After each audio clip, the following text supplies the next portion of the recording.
प्रभु नित्यानंद श्री अद्वैत गदाधर शिवासादि गौर भक्तवृंद। हरे कृष्ण कृष्ण कृष्ण हरे हरे, हरे राम राम राम हरे हरे। हरे Krishna.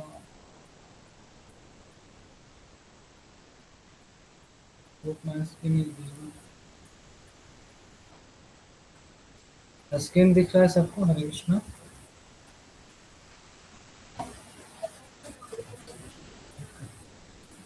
Start हम। कल हम लोग एक 2.54 में अर्जुन ने एक क्वेश्चन पूछा था। लाइक ये वाला है, स्थित प्रज्ञस्य का भाषा समाधि स्थित केशव स्थिति धी किम प्रभाषेत किमासीत ब्रजेत की। इसमें 4 क्वेश्चंस हैं। इसमें अर्जुन पूछ रहे हैं कि अ पर्सन, एक आदमी है जिनका जो कॉन्शियसनेस है वो हमेशा जो भगवान में लगा रहता है, उनका जो चित्त है, उनकी जो चेतना है हमेशा भगवान में लगा रहता है। तो हाउ डज ही स्पीक, वो मतलब वो उनका सिम्टम्स क्या है, का भाषा, वो कैसे बोलते हैं, मतलब उनकी जो बातचीत करने का तरीका है वो कैसा है, उनका लैंग्वेज कैसा है, हाउ डज ही सीट, उनका मतलब बैठने का तरीका, उनकी मतलब कि जो कह सकते हैं कि सिम्टम्स क्या है उनका, उनको हम कैसे पहचाने, कौन सा मतलब उनके सिम्टम्स है जिसके द्वारा हम उनको पहचान पाए कि माशित ब्रजेत की, उनके चलने का क्या तरीका है, सब वगैरह। तो फर्स्ट जो है 2.55 से 2.72, ऑलमोस्ट 17-18 वर्ष में भगवान कृष्ण ये चारों प्रश्न का उत्तर देते हैं। जो ये 4 क्वेश्चन पूछे ना उनका चारों का उत्तर देते हैं। तो पहला जो का भाषा का उत्तर है, स्थित प्रज्ञ से का भाषा, उसका भगवान इस श्लोक में मतलब कि उनका आंसर दे रहे हैं। तो ये भगवद गीता 2.55 है। जैसे बोलते हैं, श्री भगवान उवाच प्रजाहाति यदा कामान् सर्वान् पार्थ मनोगतान् आत्मन्येवात्मना तुष्टः स्थितप्रज्ञस्तदुच्यते। इसका ट्रांसलेशन है, प्रजा हाथी यदा कामान। कामान मतलब काम, मतलब होता है कि भौतिक इच्छाएं, मतलब मेटेरियल डिजायर्स। इसका ट्रांसलेशन पढ़ेंगे। The supreme personality of godhead, the supreme personality of Godhead said, "O Partha, when a man gives up all varieties of desire for sense gratification, which arise from mental concoction, and when his mind thus purified finds satisfaction in self alone, he is said to be in the pure transcendental consciousness." स्थित प्रज्ञा, ये word बहुत important है, इसको याद रखिएगा। स्थित प्रज्ञा मतलब होता है आपका बुद्धि, इंटेलिजेंस। स्थित मतलब सिचुएटेड है, मतलब कि एक वो ज़्यादा डिस्टर्ब नहीं होते, वो सिचुएटेड है, सिचुएटेड कॉन्शियसनेस ऐसा कह सकते हैं। इसमें कहते हैं प्रजा हाथी यदा काम। शर्वान पार्था मनोगतन, पार्थ में हे अर्जुन, हे पार्थ, जितने भी भौतिक इच्छाएं जो मन के द्वारा, मतलब कि मन के द्वारा उद्धृत होती है, मन के द्वारा मतलब कि जिनका जन्म होता है, जो भी भौतिक इच्छाएं का वजह मतलब वो इन सब से ऊपर उठ गए। ये सब उनको जितने भी मन में इच्छाएं ये होती है वो उनको प्रभावित नहीं करता, उनको इन्फ्लुएंस नहीं करता। आत्मनि एवं आत्मना तुष्ट स्थित प्रज्ञा उच्चते। आत्मनि वो जो है हमेशा अपने आप में संतुष्ट रहता है। आप कोई भी व्यक्ति को देखेंगे जो कि बहुत ही स्पिरिचुअली एडवांस्ड है, तो हमारा जो ये माइंड है ना, ये जो हमारा मन है, इसको भगवद गीता के आगे में भगवान बोल रहे हैं कि ये मन एक शत्रु भी है, एक मित्र भी है। मित्र कब है? हमारा फ्रेंड है जब हम इनको कंट्रोल में रखते हैं, अपने कंट्रोल में रखते हैं, इंटेलिजेंस के द्वारा कंट्रोल करते हैं। और ये हमारा शत्रु कब बन जाता है, एनिमी कब बन जाता है? जब ये हमारा आउट ऑफ कंट्रोल हो जाता है, मतलब कि मन में अभी कुछ आया करने के लिए हम उसी के डायरेक्शन में चल गए। जैसे कि आप लोग को भी मतलब कि ऐसा अनुभव होता होगा, जैसे पढ़ते पढ़ते दिमाग में कोई आइडिया है, ये ये व्हाट्सएप में वो कुछ बोला था वीडियो शेयर करने में, भूल गया। तो पढ़ते पढ़ते भी अचानक वो जो माइंड में आया, तुरंत हमारा जो हाथ है वो मोबाइल की तरफ चला जाता है। आप लोग का भी एक्सपीरियंस होगा, हमारा भी एक्सपीरियंस है बहुत बार। कि जैसे ही माइंड में पढ़ते पढ़ते पढ़ रहे हैं या फिर कोई भी काम कर रहे हैं, सोने जा रहे हैं, खाना खा रहे हैं, अचानक एक क्लिक करता है माइंड में, ये काम बाकी हो गया, अचानक हम उधर की ओर चले जाते हैं। तो ये माइंड का एक सिम्पटम्स है कि डेविएट कर देना, अगर हमारा माइंड हमारे कंट्रोल में नहीं है तो डेविएट, अचानक से कोई डिजायर आ जाता है। ये तो ही बोले कि ये सब जो डिजायर्स, ये सब जो भौतिक इच्छा है, उनसे जो मतलब कि पार हो चुका है, one who has done with this all material sense desires which arise from mental concoction. ये जो ये मन के ऊपर ही, इसका ऐसा नहीं है कि मतलब कि हमारे कहीं और से आ रहा है, ये मन की इच्छा है, ये मन की वृत्तियां हैं। जैसे समुद्र में आप देखे होंगे बहुत सारे लहरें उठते रहती है, उसीलिए उसी तरीके से मन में भी बहुत सारे वेव्स उठते हैं, बहुत सारे डिजायर्स उठते रहते हैं। इस तरीके से एक एक वेव आता है समुद्र में,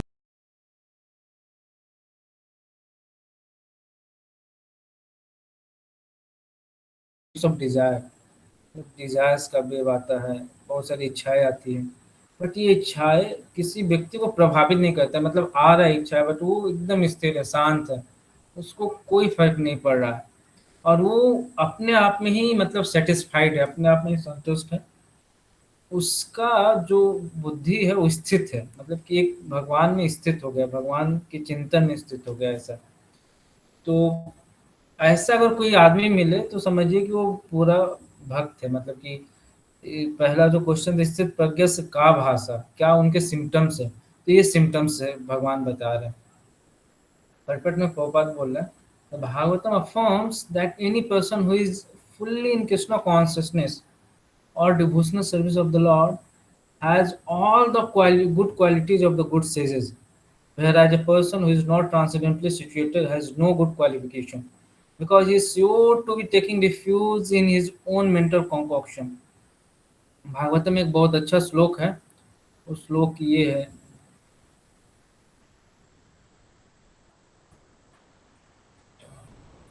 श्लोक में अभी भूल रहा हूँ, याद आएगा तो बताऊँ। उसमें जो प्रभुपाद अभी वर्णन किए कि अगर एक व्यक्ति कोई जो है वो भक्ति में भगवान का नाम ले रहा है, भगवान का गुणगान कर रहा है, भगवान के बारे में पढ़ रहा है, जो भक्ति में है, कृष्ण कॉन्शियसनेस में है, उनके पास ऑटोमेटिकली मतलब अपने आप से जितने भी गुड क्वालिटीज है, अच्छे गुण हैं, वो सब अपने आप उनमें आ जाते हैं, उनके अंदर में आ जाते हैं। बट जो पर्सन भगवान की भक्ति नहीं करता है, वो इज नॉट ट्रांसेंडेंटली सिचुएटेड, मतलब वो भगवान की भक्ति, भगवान का नाम नहीं ले रहा है, जप नहीं कर रहा है, उनमें कितना भी गुड क्वालिफिकेशन हो, कितना भी मतलब कि मेटेरियली क्वालिफाइड हो, एक बहुत बड़े रैंक पे हो, बहुत ही स्मार्ट हो, सुंदर हो, बहुत ही रिच हो, धनवान हो, बट भगवान कह रहे कि is still on the mental plane, उसका माइंड जहाँ ले जाएगा वो उधर ही जाएगा, क्योंकि उसका माइंड कंट्रोल में नहीं है। माइंड उनको कंट्रोल कर रहा है, हालांकि वो अपने मेटेरियल वर्ल्ड में बहुत ही अच्छे लेवल पे है, मतलब कि बहुत ही पैसा है उनके पास ये, but still he is not, he is controlled by his mind, ऐसा बोल रहा है। Consequently, it is rightly said herein that one has to give up all kinds of sense desire manufactured by mental concoction. Artificially, such sense desire cannot be stopped. If one is engaged in Krishna consciousness, then automatically sense desire subside without extraneous effect. तो ये जो मन में जो विचार उठते हैं बार बार ये आते हैं, इसको कंट्रोल कैसे करें, क्या मेथड इससे कंट्रोल किया जा सकता है। यहाँ पे प्रभुपाद बोल रहे हैं कि artificially sir desire can not be stop, मतलब इसको आप आर्टिफिशियली नहीं करेंगे कि नहीं मैं आज 2 घंटा पढ़ूंगा तभी मोबाइल देखूंगा, ये करूंगा। आप एक दिन कर सकते हैं, दूसरा दिन कर सकते हैं, तीसरा चौथे दिन आप देखेंगे डिफिकल्ट हो जाएगा, मतलब कि आपने एक रूटीन बनाया कि 2 आवर्स मोबाइल मुझे देखना नहीं है। तो उसके लिए जो आप वॉल लिए हैं, जो आप ये आप जो अपना वॉल लिए हैं, उसको पूरा करने के लिए आपको एक्स्ट्रा एफर्ट डालना होगा। आर्टिफिशियली आप इसको नहीं कर सकते कि बस सोच लिए, मन को ये करते नहीं देखना है, नहीं देखना, सोचते सोचते आप एक बार देखने लगेंगे 2-3 दिन बाद। बट यहाँ पर but if one is engaged in Krishna consciousness, then since desire subside without extraneous. जब आप भक्ति में हैं तो ये जो सेंस डिजायर्स है, जो हमारे सेंस डिजायर्स माइंड से जो ऑटोमेटिकली आ रहे हैं, वो अपने आप सबसाइड हो जाएंगे, आपको ज़्यादा एफर्ट नहीं लगाना पड़ेगा ऐसा। Therefore, one has to engage himself in Krishna consciousness without hesitation. For this devotional service will instantly help one onto the platform of transcendental consciousness. The highly developed soul always remains satisfied in himself by realizing himself as an eternal servitor of the Supreme Lord. Such a transcendently situated person has no desires resulting from petty materialism. Rather, he remains always happy in his natural position and eternally serving the Supreme Lord. इसमें ये क्या बोल रहे हैं कि जो इन सब material Dzire से ऊपर उठ गया है, उनको ये इफेक्ट नहीं कर रहा। द हाईली डेवलप्ड सोल, जो कि मतलब आध्यात्मिक स्तर में बहुत ऊंचे लेवल पे है, वो हमेशा अपने आप को एक भगवान का मानते हैं कि मैं भगवान का दास हूँ, भगवान का सर्वेंट हूँ, और वो हमेशा उसी में खुश रहते हैं।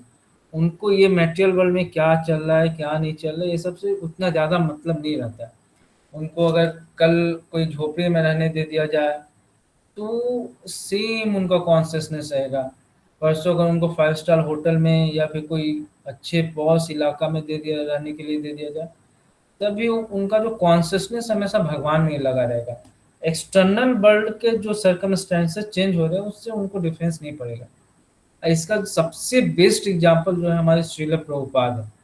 श्रील प्रभुपाद जी जब अमेरिका जाने से पहले अमेरिका में जब स्टार्टिंग में गए थे, तो उनको रहने के लिए ऐसा कुछ ज़्यादा ये नहीं था, मतलब कि एक दूसरे के घर में रहते थे, हिप्पीज के साथ में रहते थे। हिप्पीज के साथ में उनको इनफैक्ट रूम शेयर करना पड़ा था कि मतलब जो हमेशा ड्रग लेके नशा लेके हमेशा मतलब 24 आवर्स उनको नशा में नशे में रहते थे, उनके साथ प्रभुपाद को रूम शेयर करना पड़ता था।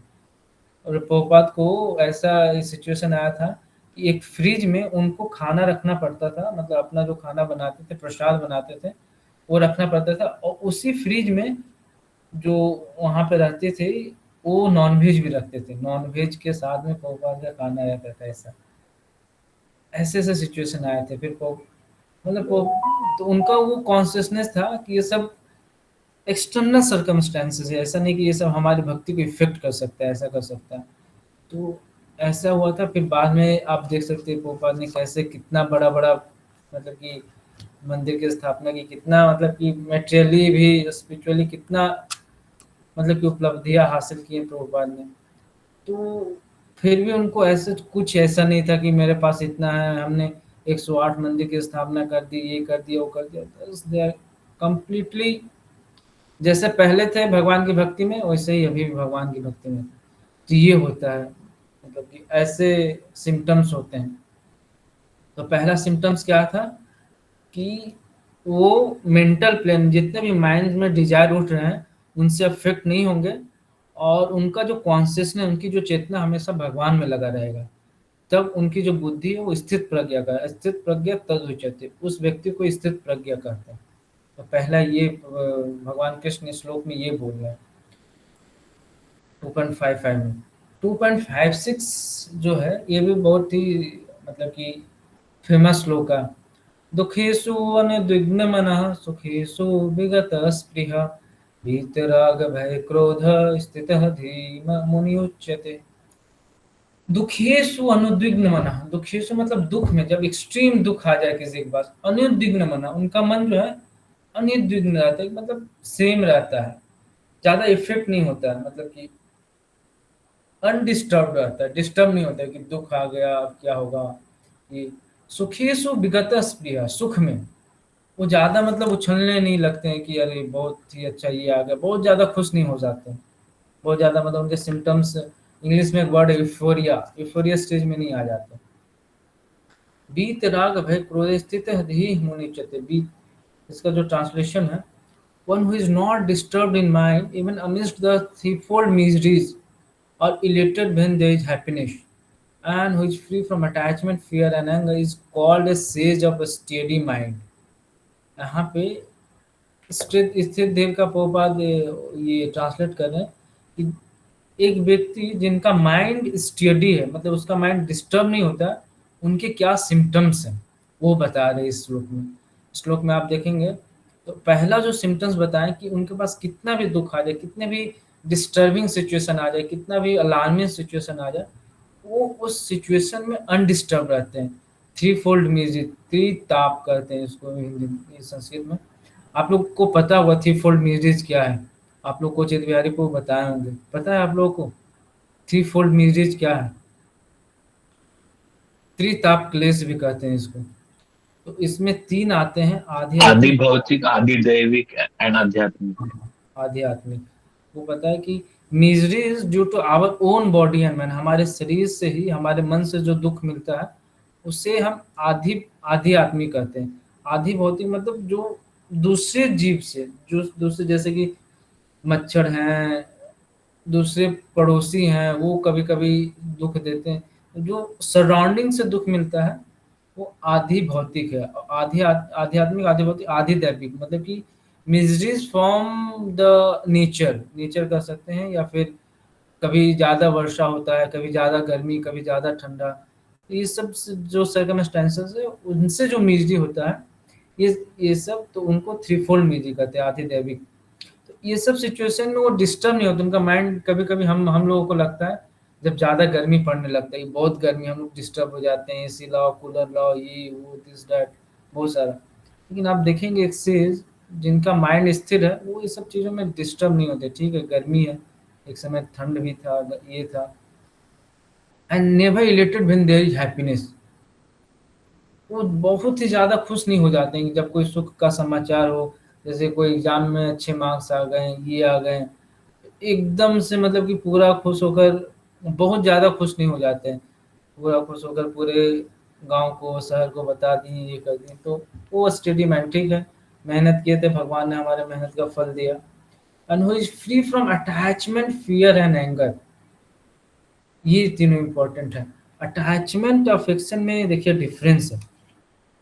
हमें किसी से, किसी भी व्यक्ति से या किसी भी हमारे फैमिली मेम्बर से अटैचमेंट नहीं होना चाहिए, अफेक्शन होना चाहिए। अटैचमेंट अफेक्शन में क्या, अटैचमेंट मतलब कि हम उनसे अटैच्ड हो गए, मतलब उनको अगर कोई दुख हो, ये हो, तो वो सेम हमें भी अफेक्ट करेगा। हम भी उनके उनके दुख से दुख हो जाएंगे, हम भी उनके, मतलब कि अगर उनको सुख मिले तो हम भी, मतलब उनका जैसा बिहेवियर होगा सेम उसी चीज में हमारे भी होगा। बट अफेक्शन में क्या है, we have affection for that person, but we are not going to be disturb when he is in disturb, और ही इज इन हैप्पीनेस, और ही इज इन डिस्ट्रेस। हमें उनके प्रति संतावना रहेगी, बट वो जैसे अफेक्ट होंगे हम भी वैसे ही नहीं अफेक्ट हो जाएंगे। जैसे कि वो एकदम दुखी हो गए, रोने लगे, ये लगे, तो उनकी वजह से हम भी उसी टाइप का बिहेवियर नहीं करने लगे। अटैचमेंट, फियर एंड एंगर, डर और एंगर, मतलब गुस्से, ये तीनों से जो फ्री है is called sage of steady mind. उन्हीं को हम एक स्टेडी माइंड, मतलब स्थिर दिमाग, स्थिर मन का एक सेज कह सकते हैं। उनके जो सिम्टम्स दिए गए हैं वो ये हैं कि वो कितना भी दुख आ जाए, कितना भी थ्री फोल्ड म्यूजिक में डिस्टर्ब नहीं होंगे, कितना भी बड़ा हैप्पीनेस आ जाए, वो मतलब कि उनको पूरे इससे एक्सप्रेस नहीं करेंगे, सेम रहेंगे, जैसे दुख में है वैसे ही सुख में रहेंगे, सेम एक्सप्रेशन। इनके सबसे अच्छे एग्जाम्पल जो हैं वो भगवान राम है। क्या हुआ था ना, भगवान राम को एक दिन पहले महाराज दशरथ ने पूरे शहर में ढोल बजाकर ये बोले थे कि कल राम का राज्याभिषेक होगा। भगवान राम अयोध्या के नरेश बनेंगे, अयोध्या के राजा बनेंगे, कल राज्याभिषेक होगा, पूरी शहर में तैयारी करो, ये करो।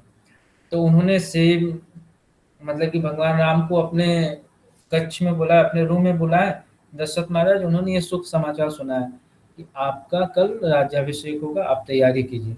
वो जैसे ही रूम से निकले तो उनके चेहरे पे एक एक्सप्रेशन था, एकदम शांत थे, एकदम गंभीर मुद्रा में, चेहरे पे ऐसा कुछ नहीं कि बहुत ज़्यादा कल मैं पूरे अयोध्या का राजा बन जाऊंगा, बहुत ज़्यादा खुश नहीं हो गए।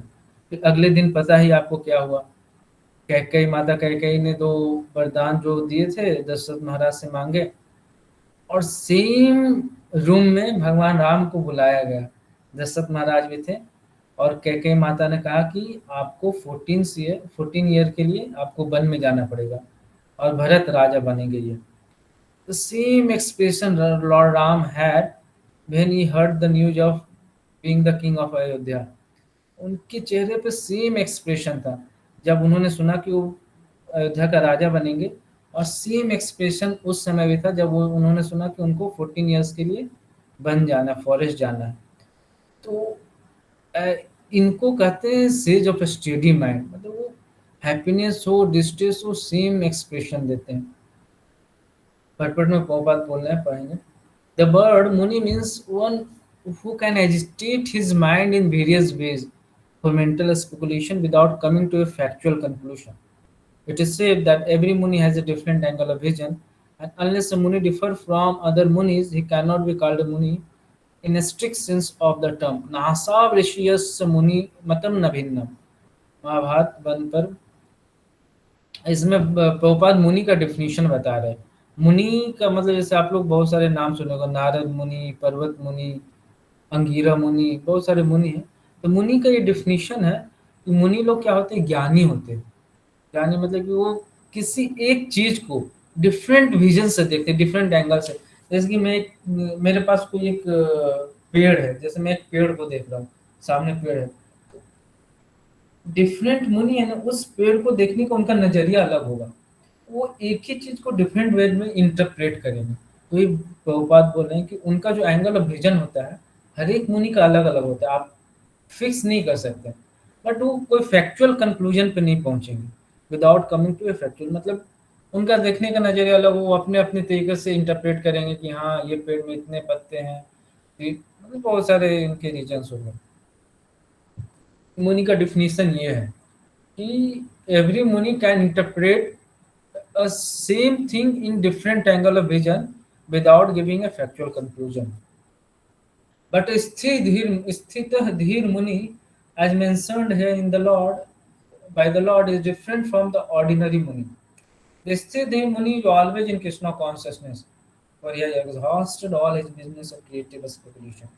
बट यहाँ पे जो मुनि का बात किया गया, स्थित धीर मुनि उच्यते, मतलब कि ऐसा मुनि जिनका माइंड जो है स्टेडी स्थिर है, जिनका माइंड भगवान में लगा हुआ है, भगवान कृष्ण के चरणों में, भगवान कृष्ण की यादों में लगा हुआ है। ऐसे जो मुनि वो स्पेकुलेट नहीं करते, जैसे नारद मुनि है, वो हमेशा भगवान के चिंतन में रहते हैं। वो कोई स्पेकुलेशन वगैरह नहीं करते हैं कि मतलब हाँ इसको हम इस विजन से बताएंगे, इस एंगल से बताएंगे। वो भगवान के भक्ति में रहते हैं, भगवान के बारे में ही बताते हैं बस। इज कॉल्ड प्रशांत निशेष मनोरथांतर, or one who has surpassed the stage of mental speculation has come to the conclusion that Lord Krishna or Vasudeva is everything. Vasudeva Sarvamiti sa Mahatma Sudurlava. Is called a Muni fixed in mind. Such a fully Krishna conscious person is not at all disturbed by the onslaughts of threefold miseries, for he accepts all miseries as the mercy of the Lord, thinking himself only worthy to be more trouble due to his past miseries. And he sees that all his miseries by the grace of the Lord are minimized by the rest. तो ऐसे जो मुनि हैं, जो स्थित धीर मुनि हैं, वो हमेशा अपने आप को समझते हैं कि मैं भगवान का दास हूँ। और भगवान कौन है? वासुदेव सर्वमिति स महात्मा सुदुर्लभ। भगवान श्री कृष्ण वासुदेव, जो वसुदेव के पुत्र हुए, वो ही भगवान है। और वो मुनि का हमेशा जो माइंड है वो भगवान के चरणों में लगा रहता है। ऐसे जो मुनि है, वो उनके ऊपर जितने भी मतलब कि तकलीफ है, थिपोड मिजली जाए, जितने भी दुख आए, वो क्या समझते हैं कि ये जो दुख आ रहा है, ये मैं पास्ट लाइफ में कुछ गलत किया होगा, पास्ट लाइफ में मैं कुछ पाप कर्म किया होगा जिसका फल मुझे मिल रहा है। और ये भगवान जो है कि छोटा करके दे रहा है, टोकन के रूप में दे रहा है। ऐसे मुझे बहुत बड़ा इसका फल मिलना था, बट भगवान दया करके एक छोटे रूप में दे रहे हैं ताकि कि मैं उस पाप से मुक्त हो जाऊं। ऐसा मुनि सोचते हैं, जो हमेशा भगवान की भक्ति में लगे रहते हैं। Similarly, when he is happy, he gives credit to the Lord, thinking himself unworthy of the happiness.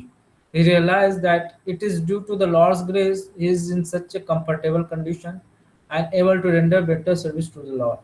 मतलब आप देख रहे हैं इसमें कि अगर वो दुख में है, अगर उनके एक व्यक्ति जो कि स्थित धीर है, जो हमेशा भगवान के भक्ति में, जिनका भगवान के प्रति हमेशा चिंता करते रहते हैं, वो भगवान की भक्ति में लीन है, वो अगर दुख आता है तो वो सोचते हैं कि ये भगवान की कृपा है कि ये दुख हमें छोटे फॉर्म में मिल रहा है, नहीं तो हमें बहुत बड़ा मिलता है।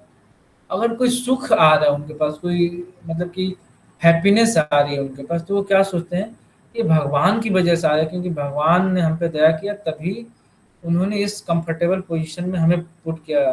क्योंकि मैं इसका बर्दी नहीं, मैं इसके लायक नहीं, बस भगवान की कृपा है कि मैं इस जगह पे अभी जहाँ पे हूँ, जिस स्थिति में, भगवान की कृपा। तो वो भगवान की कृपा मानते हैं तो दुख सुख सेम मेंटेन रखते हैं, ऐसा नहीं, मतलब सेम उनका स्टेटस मेंटेन रहता है। And for the service of the Lord, he is always daring and active, and is not influenced by the attachment or aversion. Attachment means accepting things for one's sense gratification, and detachment is the absence of such sensual attachment.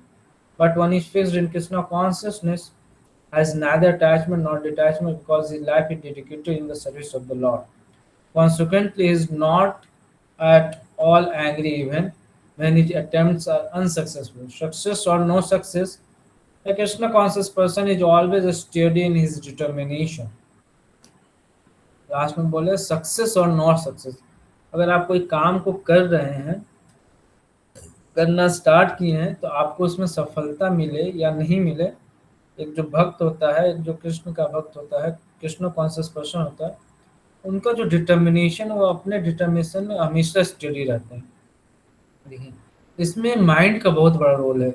आप देखे होंगे कि mind जो है ना, कभी कभी किसी छोटी छोटी चीज को, कोई छोटा प्रॉब्लम आपके पास होता है, तो उसको एकदम बहुत बड़ा करके एक्सप्लेन करेगा कि मतलब कि ये नहीं होगा तो मतलब हमारी लाइफ पूरा खत्म हो जाएगा, हमारी लाइफ में कुछ है ही नहीं। जैसे कि अभी इनफैक्ट जो हाल का एक बहुत ही पॉपुलर केस था, जो नीट परीक्षा स्कैंडल जो था, नीट एग्जाम पेपर लीक जो था, उसमें बहुत सारे 14 17 ऑलमोस्ट 17 बच्चे ने सुसाइड किया, जो कि बहुत ही एक बहुत ही दुखद घटना है। इतने लोगों ने ये किया। उसमें क्या हुआ ना, कि उनका जो माइंड है ना, उनका माइंड ऑक्यूपाई कर दिया, ओवर पावर कर लिया उनके थिंकिंग को, उनके इंटेलिजेंस को। उनको लगा ना कि एक छोटा प्रॉब्लम को उनको इतना मैग्नीफाई करके दिखा दिया ना, कि अगर नीट का एग्जाम नहीं निकलेगा, ये नहीं होगा, तो मेरा लाइफ ही खत्म हो गया, मैं क्या करूँगा, नेक्स्ट कुछ है ही नहीं। इतना मेहनत किया, ये किया, सब बेकार गया, ये किया। हालाँकि नेक्स्ट डेट अनाउंस भी हो गया वगैरह, बट ये जो एक प्रॉब्लम जो है ना माइंड का, इतना होगा, किसी भी छोटी चीज़ को इतना मैग्नीफाई करके बताता है ना, कि लगता है कि इसके बिना कुछ है ही नहीं। माइंड के ये सिम्पटम्स है। और कभी-कभी कोई बड़ा प्रॉब्लम को एकदम छोटा रूप में दिखाएगा, ऐसा दिखाएगा कि मतलब कि कुछ हुआ ही नहीं ऐसा करके। तो माइंड के इस चीज़ को समझना, पहले माइंड को हमें समझना पड़ेगा कि ऐसा क्यों करता है, फिर उसको कैसे हम उसको ओवर पावर करें, कैसे हम ये करें। तो भगवद गीता में भगवान यही बताते हैं कि अगर आप भगवान का नाम लेंगे, उनकी चैंटिंग करेंगे, भगवान का ये करेंगे, भगवद गीता पढ़ेंगे, ये करेंगे, तो आपको पता चलेगा, आप भगवान के बारे में जान पाएँगे। क्या है? माइंड की एक्टिविटी के बारे में जान पाएँगे। जब भी आपका माइंड ऐसा थिंकिंग लाए कि इसके बिना तो मेरा लाइफ है ही नहीं, मेरा लाइफ खत्म है पूरा, तब आप ये वर्स को याद कीजिएगा। भगवान कह रहे हैं कि एकदम अनडिस्टर्ब रहना है। सिचुएशंस आते हैं, but that is not the end of your life. वो आपके लाइफ का अंत नहीं है। उस टाइम बीइंग के लिए, कुछ टाइम के लिए आपके पास आते हैं, और then it will go away. Life become normal after some period of time. क्योंकि जो दुख जो है ना, दुख और सुख भगवान जो कहते हैं, इट इज़ लाइक ए, कुछ समय के लिए आते हैं, दुख आते हैं, उनका एक टाइम पीरियड होता है। आगम अपाहिनो अनित्य ताम तितिक्षा स्वभाव, सेकंड चैप्टर में आप पढ़े होंगे कि सुख दुख जो है, इनका जो ये होता है, वो आते हैं, कुछ देर के रुकते हैं, फिर वो चले जाते हैं। तो ऐसा समझिए कि जो भी ऐसा हम आपके साथ कुछ गलत या फिर कुछ बुरा हुआ हो, कोई अच्छा हुआ, this is like a passing phase of life. वो एक दिन खत्म हो जाएंगे, एक टाइम आएगा, जस्ट पास है। ये भगवान हमें टेस्ट ले रहे हैं, हमारा हमारा डिटर्मिनेशन टेस्ट ले रहे हैं कि मैं भक्ति में और आगे बढ़ पा रहा हूँ कि नहीं, भगवान का नाम ले पा रहा हूँ कि नहीं। इसको इस तरीके से देखिएगा तो आपका लाइफ ईजी होगा। और भगवान का नाम लीजिएगा, चैंटिंग कीजिएगा, भगवत पढ़िएगा, तो आपको डिटर्मिनेशन आएगा, डिस्क्रिमिनेशन पावर आएगा। तो आज ये 2 श्लोक ही हम लोग ये करेंगे चर्चा। कुछ ज़्यादा ही एलोबरेट इसके एक्सप्लेन किया हूँ मैं, क्योंकि थोड़ा इम्पोर्टेंट श्लोक का मुझे लगा। अभी से लेकर 72 वर्ष तक तो बहुत ही मतलब, ये भगवत गीता का मतलब वन ऑफ द, मतलब कहते हैं कि बेस्ट, सबसे अच्छा, मतलब कि भगवान का जो ये है, नॉलेज दे रहे हैं भगवान। सेकंड चैप्टर के ये इस 17 वर्ष में बहुत ही अच्छा एक्सप्लेन किया। तो आप लोग को समझ में आ रहा है क्या जो मैं बता रहा हूँ, या फिर ये तो समझ पा रहे हैं आप लोग? किन्हीं का कोई डाउट है क्या? किन्हीं का कोई ये, क्या चित्र बिहारी को अभी ज्वाइन नहीं कर पा रहे एक दो दिन, उनके सिस्टर का शायद मैरिज है, अभी चल रहा है, इज बिजी। तो आपको कोई डाउट है क्या इसमें अभी, जो दो श्लोक अभी बताए?